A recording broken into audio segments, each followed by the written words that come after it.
Video की starting में हमें दिखाया जाता है वहाँ पर जो योशुंग था वो आ चुका होता है और हमारी फिमलेट को बेहोश देखकर वो बोल रहा होता है, जी वो जल्दी से जाग जाओ, आखिर तुम्हें क्या हुआ है। और वो अपने मन में बोल रहा होता है, आखिर जो उसकी बॉडी है वो इतनी ज़्यादा गर्म क्यों हो रही है। फिर वो नोटिस करता है कि वहाँ पर किसी ने उसके ऊपर इंजेक्शन लगाया है और वो हैरान हो जाता है और वो बोल रहा होता है कि आखिर मुझे अब क्या करना चाहिए। और हमें दिखाया जाता है फिर वो टीम लीडर को कॉल लगाता है और बोल रहा होता है, मिस किम शायद मुझे बैकअप की ज़रूरत पड़ेगी। हमें अगले सीन में दिखाया जाता है वहाँ पर जो टीम लीडर थी वो आ चुकी होती है और हमारी फिमलेट का इलाज कर रही होती है। और फिर वो हमारे योशुंग की तरफ देख के बोल रही होती है, ऐसा लगता है कि उसने खुद से ही फाइट करी थी, लेकिन उसका जो ब्लड प्रेशर और पल्सेस हैं वो भी स्टेबल हो चुकी है, उसका जो टेम्परेचर है वो भी नॉर्मल की तरफ जाता जा रहा है।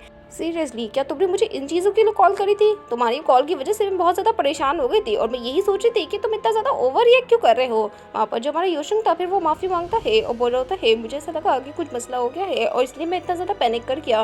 वहाँ पर जो टीम लीडर थी वो बोल रही होती है, वैसे भी वो इतनी आसानी से तो मरने वाली नहीं है, वो इतनी आसानी से तो गिरती बिल्कुल भी नहीं। अगर वो इंजेक्शन की वजह से ना होता। वहाँ पर वो वजीर बता रही होती है कि तुम्हें कोई भी आइडिया नहीं है अभी के वक्त कि तुम ये कह रहे हो कि जो रिया और वो जो वुल्फ है वो साथ में काम कर रहे हैं, है ना। वहाँ पर जो हमारा योशुंग था वो बताता है कि हाँ बिल्कुल, रिया जो है ना वो एक्ट्रेस की तरह काम कर रही थी कुछ सालों तक, लेकिन वो जो नेकलेस है उसने कभी भी रिया के सामने रिस्पॉन्ड नहीं किया। इसका मतलब ये है कुछ ना कुछ चीज़ें थी जो हमारे से वो छुपाने की कोशिश कर रही है। मैं तो अभी भी बिलीव नहीं कर पा रहा हूँ कि जो रिया है वो वुल्फ है। मुझे कोई क्लू नहीं था और मैं हमेशा उसके आसपास रहता था। मेरे हिसाब से मुझे इस नेकलेस पे कभी भी भरोसा नहीं करना चाहिए था। और वहाँ पर वो उस नेकलेस की तरफ देख के अपने मन में बोल रहा होता है, मैंने बहुत ज़्यादा ब्लाइंडली इस पे ना रिलाई किया था। हमें दिखाई जाता है वहाँ पर टीम लीडर बोल रही होती है, आखिर अब तुम क्या करने वाले हो। वैसे भी तुम जो हो ना वो इतना ज़्यादा टेंस तो नहीं रहते हो और ऐसा लगता है कि अब तुम बहुत ज़्यादा कॉन्शियस हो गए हो क्योंकि तुम्हारे आसपास बहुत सारे वुल्फ्स हैं जिसको तुम डिटेक्ट भी नहीं कर पाओगे। योशिंग बोल रहा होता है, हाँ बिल्कुल ये सच बात है, लेकिन मुझे और ज़्यादा अलर्ट लेना होगा इस वजह से। वहाँ पर योशिंग की बात सुनकर जो टीम लीडर थी वो बोल रही होती है,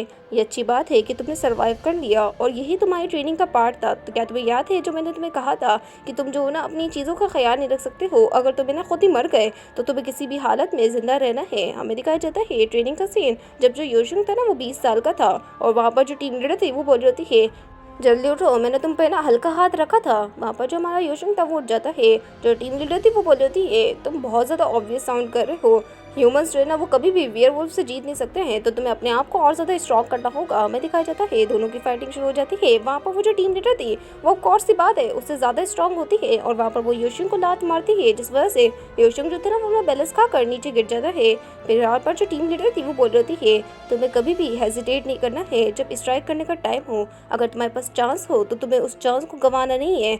वैसे भी वहाँ पर वो लोग जो वेयरवुल्फ्स है वो बहुत ज़्यादा गंदी ट्रिक्स भी चलते हैं।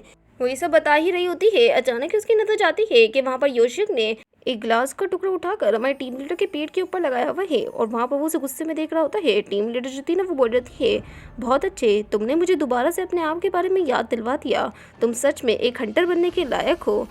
वहाँ पर टीम लीडर बोल रही होती है, अगर ये जो न्यूज़ है वो हिट कर गई तो सारी चीज़ें अच्छे से हैंडल हो जाएगी, तो तुम्हें परेशान करने की ज़रूरत नहीं है अपने आप को। वहाँ पर योशिंग बोल रहा है, मुझे वैसे भी फ़र्क नहीं पड़ता है, मैं ये सब कुछ करते हुए थक चुका हूँ। वहाँ पर वो जो बंदी थी वो बोल रही है, लेकिन फिर भी तुम्हारे को थोड़ा सा तो समझना चाहिए ना। हमें अगले सीन में दिखाया जाता है वहाँ पर वो लोग है ना अंदर इंटर करते हैं। वहाँ पर जो योशिंग था वो हमारी फिमलेट के ना कमरे में आता है और अपने मन में बोल रहा है, ऐसा लगता है इसका जो फीवर है वो हल्का हो चुका है।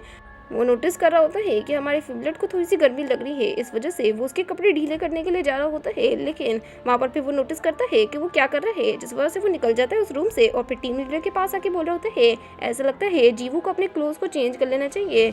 तो वहाँ पर टीम लीडर बोलती है, तुम मुझसे क्यों बोल रहे हो तुम ये सब कुछ। वो जो लड़का था ना योशिंग वो बोल रहा होता है, मेरे हिसाब से ये बेहतर रहेगा कि अगर आप चेंज करें क्योंकि आप वीक वूमेन हैं। वहाँ पर वो जो थी ना टीम लीडर वो बोल रही थी, तुम तो बहुत ज़्यादा ऑकवर्ड टाइप कर रहे हो, तुम दोनों तो डेटिंग कर रहे हो ना। और वो उसे घूरते हुए देख रही होती है, फिर हंसती है और बोल रही है, ऐसा लगता है तुम मुझसे बहुत ज़्यादा ह्यूमन बीइंग की तरह ट्रीट कर रहे हो।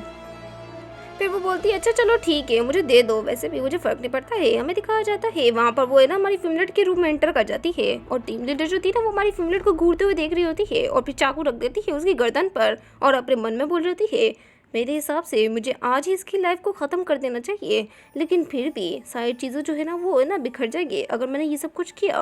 वहाँ पर वो जो थी ना उस चाकू को हटा लेती है। अगले सीन में दिखाया जाता है वो बाहर निकल चुकी होती है और बोल रही है, तुम्हें जैसे कि पता है कि तुम अब नेकलेस पे रिलाय तो बिल्कुल नहीं कर सकते हो, अगर तुमने उन्हें ह्यूमंस की तरह देखना शुरू कर दिया तो वो तुम्हारे सामने ह्यूमन की तरह ही रहेंगे। बट इन द एंड तुम जितना भी चाहो उन्हें ह्यूमन की तरह देख लो, वो कभी भी अपने ट्रू नेचर को बदलेंगे नहीं। यानी वो लोग जो है ना असल में ह्यूमंस को खाते हैं और उनकी लाइफ को बिल्कुल रुइन कर देते हैं, यही उनकी नेचर है असल में। और जीवू भी उन्हीं में से एक है। वहाँ पर वो समझा रही होती है, फिर अचानक ही योशिम बोल होता है, आखिर आप अचानक से मुझे ये सब कुछ क्यों बता रही है? क्या आपको सच में ऐसा लगता है कि मैं जीवू के प्यार व्यार में पड़ जाऊंगा? वो जो बंदी थी वो उसका हाथ पकड़ती है और बोलती है, ऐसा कभी हो ही नहीं सकता कि तुम उसके प्यार में पड़ जाओ। तुम्हें पता है ना मैं क्या कह रही हूँ?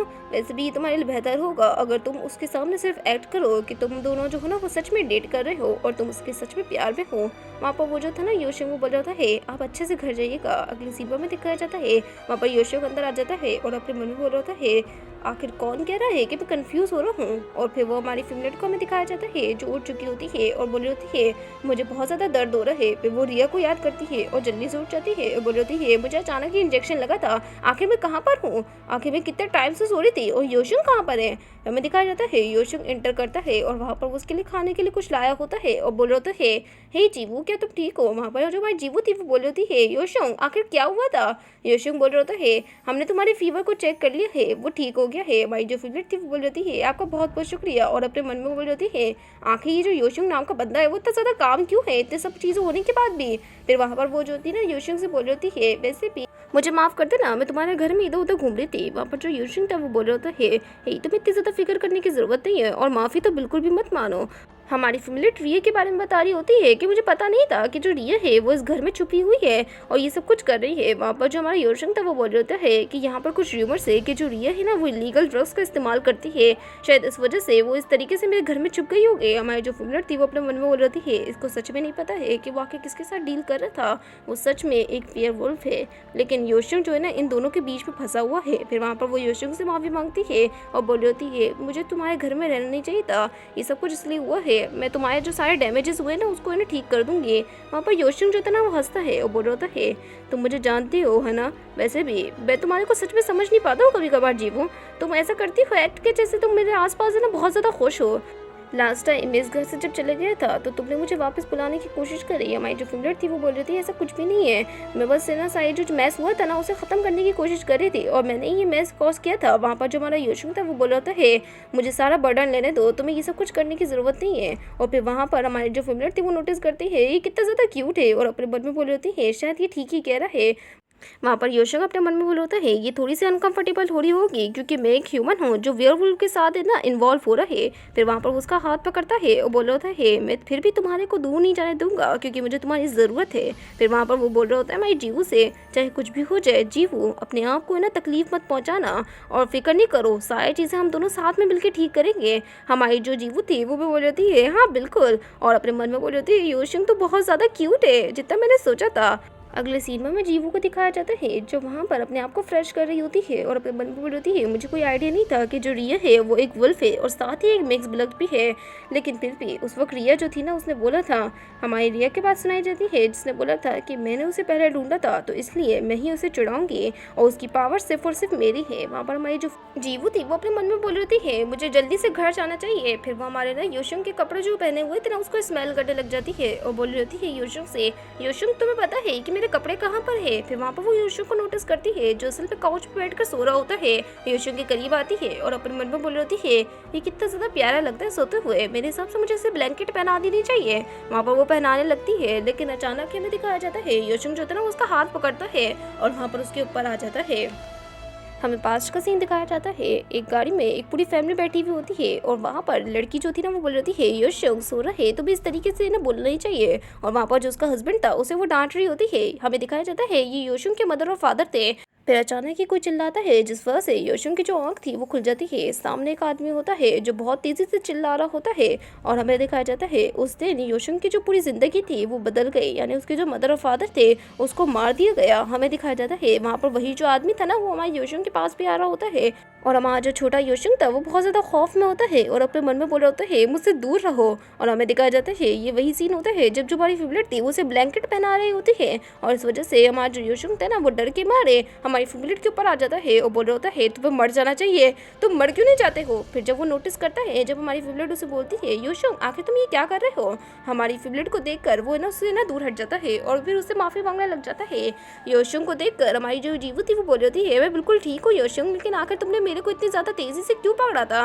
वैसे इतना ज़्यादा तकलीफ तो नहीं हुई है, लेकिन फिर भी मैं तो देख रही थी कि आखिर तुम जो ना वो यहाँ पर सो क्यों रहे हो, इसलिए मैं तुम्हारे को ब्लैंकेट पहनाने आई थी। फिर वो मजीद बोल रही है योशुंग मेरी तरफ देखो, क्या तुम ठीक हो, ऐसा लगता है कि तुम्हारे को कोई बुरा ख्वाब आया था, तुम बहुत ज़्यादा पेल लग रहे हो, कि तुम्हें एक नाइटमेयर आया था। योशुंग जो था ना वो अपने मन में बोल रहा है ये एक ड्रीम था, ये कोई रियलिटी नहीं थी, ये सब कुछ 20 साल पहले हुआ था, ऐसा हो ही नहीं सकता है। और वो हमारी फेवरेट का फेस याद करता है और फिर वो बोल रहा होता है अपने मन में जो टीम लीडर थी वो गलत थी मेरे हिसाब से, मैंने कभी भी जीवू को ह्यूमन ट्रीटमेंट नहीं दिया है। फिर वहाँ पर वो हमारे जीवू के पास आ जाता है और बोल रहा होता है हाँ बिल्कुल जीवू, मुझे एक नाइटमेयर आया था जिस वजह से मेरा जो हार्ट है वो बहुत तेज़ धड़क रहा है, क्या हम थोड़ी देर इस पोजीशन में रह सकते हैं। और अपने मन में बोल रहा है मुझे हल्के हल्के करके आगे बढ़ना होगा। हमारी जो फेवरेट थी वो भी बोल रही होती है अपने मन में मुझे पता नहीं था, लेकिन आखिर ये इतना ज़्यादा सफरिंग क्यों कर रहा है, मुझे क्या उसके लिए कुछ करना चाहिए। लेकिन मुझे थोड़ा सा बुरा लगता है जब योशुंग जो है ना वो बहुत ज़्यादा सफ़र करता है। फिर वो योशुंग से बोल रही है अगर तुम्हें किसी भी हेल्प की ज़रूरत हो तो मुझे बता देना, मैं तुम्हारी मदद करूँगी।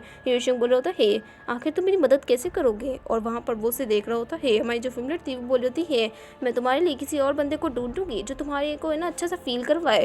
वहाँ पर हमारा जो योशुंग था वो बोल रहा है मुझे अच्छा लगेगा अगर तुम ये सब कुछ करोगी, वैसे भी इतना ज़्यादा इंपॉर्टेंट नहीं है जीवो, तो ऐसा लगता है कि तुम्हारे बहुत सारे सीक्रेट्स हैं। हमारी जो फेवरेट थी वो बोलती है सीक्रेट। योशुंग बोलता है तुमने डोयोन के बारे में मुझे ज़्यादा कुछ नहीं बताया है, क्या तुम अंडरवर्ल्ड से ताल्लुक़ रखती हो, क्योंकि तुम्हारी जो इन्फ्लुएंस है वो बहुत ज़्यादा है। हमारी जो फेवरेट थी वो बोल रही है योशुंग तुम मुझे ऐसी ऑर्गेनाइजेशन से क्यों मिला रहे हो। योशुंग बोल रहा होता है ऐसा लगता है कि तुम सच में अंडरवर्ल्ड की किसी ऑर्गेनाइजेशन से बिलोंग करती हो। हमारी फेवरेट बोल रही है ऐसा कुछ भी नहीं है योशुंग, मैं कोई गैंगस्टर वगैरह थोड़ी ना हूँ। वहाँ पर योशुंग जो था ना फिर वो उसे टाइटली पकड़ता है और बोल रहा है यही सेम चीज़ मैंने तुम्हारे बारे में सोची थी, चाहे तुम एक बुरी इंसान हो या फिर एक अच्छी इंसान, मुझे लगता है कि मैं हमेशा तुम्हें पसंद करता रहूँगा जीवू। वहाँ पर जो जीवू थी वो भी उसे देख रही होती है और अपने मन में बोल रही है कि थोड़ा सा कॉम्प्लिकेटेड है, लेकिन इसे ऐसे ही रहना देते हैं, शायद मैं इसे एक दिन हर्ट भी कर दूँगी अपनी ना चाहतों की वजह से, क्योंकि वैसे भी मैं किसी के हर्ट को प्राइज के तौर पे रख नहीं सकती हूँ। शायद मुझे इसके साथ थोड़ा सा और सिंसियर रहना चाहिए। अगले सीबा में दिखाया जाता है वहाँ पर वो जो योशुंग था ना वो बोल रहा होता है अगर तुम चाहो तो डिनर के लिए भी रुक सकती हो, लेकिन हमारी फीमेल बोल रही है अच्छा ठीक है मैं रुक जाऊँगी। फिर योशुंग जो था ना वो बोल रहा होता है मैं जो तुम्हारा चार्जर है तुम्हारे लिए लेके आता हूँ ताकि तुम अपना मोबाइल चार्ज कर लो। हमें दिखाया जाता है वो ऊपर चले जाता है और फिर नोटिस करता है कि हमारी जो फीमेल है उसके ना फ़ोन पर बहुत ज़्यादा डोयन की कॉल आई हुई है, जिस वजह से हमें दिखाया जाता है वो हमारी जीवू के पास आता है और बोल रहा होता है डोयन जो है ना वो तुम्हें कॉल कर रहा है, तुम ये देख लो। हमारी जो फीमेल थी फिर वो कॉल को उठा लेती है। डोयन बोल रहा होता है आखिर तुम कहाँ पर हो, मैं तुम्हारे को ना ढूंढ नहीं पा रहा हूँ। हमारी फीमेल बताती है मैं तो इसी बिजी थी, क्या हुआ। फिर वहाँ पर जो योशुंग था फिर वो ना उसको वो सुन रहा होता है कि आखिर जो डोयन है वो क्या बात कर रहा है। हमारी जो जीवू थी वो बोल रही है तुम चाहते हो कि हम लोग मिले, आखिर क्यों, और वैसे अभी क्यों मिलना है, एक मिनट तुमने क्या कहा। फिर जीवू बोलती है चलो ठीक है मिलते हैं। वहाँ पर योशुंग भी नोटिस कर रहा होता है हमारी फीमेल के एक्सप्रेशन को बदलते हुए। हमारी जो फीमेल थी फिर वो जाने लग जाती है और योशुंग से बोल रही है अच्छा ठीक है मैं चलती हूँ, लेकिन योशुंग बोल रहा होता है अगर तुम चाहो तो जीवू मैं तुम्हें छोड़ के जा सकता हूँ, लेकिन हमारी फीमेल मना कर देती है और फिर वहाँ से चली जाती है। हमें दिखाई जाता है बाहर जो था ना डोयन भी इंतजार कर रहा होता है और वहाँ पर हमारा जो योशुंग था वो डोयन को नोटिस करता है और अपने मन में बोल रहा होता है आखिर कांग डोयन ने जीवू से कहा क्या था। हमें दिखाया जाता है वो नोटिस करता है कि वहाँ पर जो हमारा डोयन है वो भी उसे घूरते हुए देख रहा है बड़ी खतरनाक नज़रों से।